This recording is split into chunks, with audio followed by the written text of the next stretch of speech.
A new millennium is upon us. We are now in the 2000s. Y2K is out now in theaters. And let's just point out right before we get into the video, if you are a late 80s or a 90s child, you are going to find some nostalgia in what this film shows us. In the songs, the technology, the dial-up internet. But Y2K in this movie want us to realize that technology can become the enemy. Now, before we get into the video, make sure to hit the subscribe button. Thank you all for the continued support. But without further ado, let's go right into this. Jaden Martell and Rachel Zegler really are the stars of this movie. And what this movie really does is highlight the end of the 90s, New Year's Eve, everybody's partying, celebrating, but ultimately there is the fear of what was going to happen once the millennium turns and we get into the 2000s. Y2K was a real concern for many people in 1999. I am a 94 baby. I was 5 years old when this took place. But the one thing I will point out that this movie does a good job of is not really looking at it from a historical aspect, but it did a good job of taking the creative liberty and allowing us to kind of experience, quote unquote, what life was like in 1999. Now, this story really is based on a group of friends, really Danny and Eli, who are trying to end the year with a bang. They want to go out and celebrate. But they're not sure how to because they are outcast. What they do realize is that they need to go out and to the party that everybody's going to. And once they get there, they realize everybody can be friends with everybody. Now, where this movie really does a good job is how funny it was. This movie did an excellent job at the comedic timing and the type of humor that it portrayed. It portrayed both humor that older adults would understand.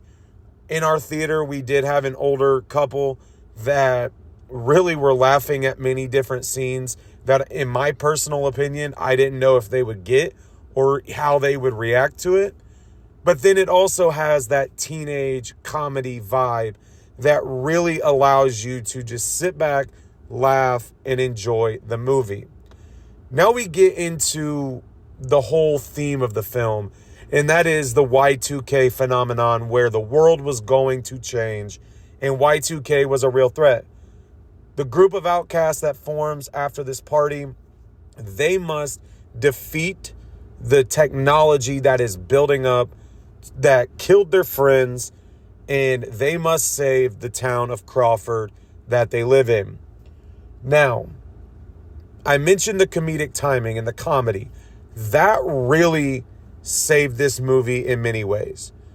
As far as a storyline perspective, if you are going to see this film and wanting to see something sophisticated or historical, anything of that nature, you're not going to get it. And so what I really felt like with this movie was you were getting the comedic parts from the gang, I should say, parts from like a That 70s Show or something along those lines. And with that, that's what made this movie entertaining. At the end, you kind of get a little hocus pocusy with the love that is there, the feelings that are there. So really, in a sense, you are getting a 90s vibe from the film. Now, I feel like the one aspect that people may be turned off with is just the computers, what the computers are doing, kind of the drug out storyline a little bit. And that's perfectly understandable. And many times I thought that I was going to get turned off by that. But I will say, if you are a late 80s or early 90s kid, you are going to like many parts of this movie.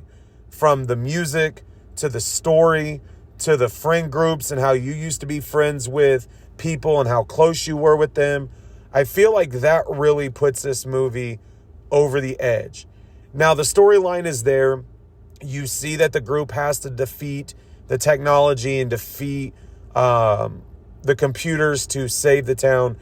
But I feel like it's more than that. It's almost like a mission that the group wants to continue to be friends, but also understands that they have to rely on each other. Just like in a 90s sitcom or a 90s TV show that would be out at the time. Now we get into overall rating. When it comes to Y2K, I am going to have to go with a 3.6 out of 5. And I think where the 3.6 out of 5 comes into play is there was a couple points during the movie where I felt like walking out. And it's not because the story or the comedy or the acting was bad by the main characters. What really kind of had me thinking about walking out was just kind of this feeling of this is not very good in a sense of the way that it was portrayed. Some of the scenes were a little weird, and I guess that's the kind of the vibe that they were going for. But when you look at the end and you see Eli and you see Laura and you see the way that that whole story plays out, I think it makes this movie worth going to go see. But don't let the trailers and the over-animated storyline of the computers take away from this film. You are going to laugh. You are going to have enjoyment while you are here. But Y2K is out now. My final review is a 3.6 out of 5.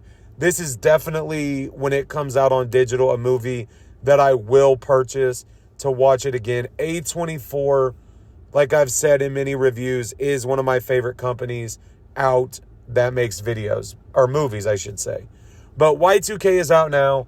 If you are an 80s, 90s kid, I do recommend it. You will find nostalgia in it. But make sure to hit the subscribe button. Make sure to check out the other reviews I have posted, and I will talk to you all later.